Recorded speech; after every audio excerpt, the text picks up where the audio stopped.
to do an experiment on vacuum. Things we need are paper, glass, candle, tray, water.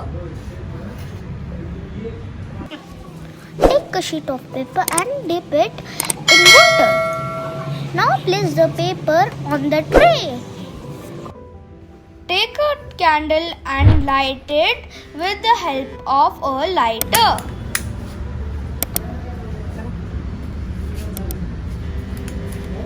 Now place the candle on the wet paper. Now take a empty glass and close the candle tight. Until all the oxygen in the glass is consumed by the candle. This creates vacuum inside the glass. Wow!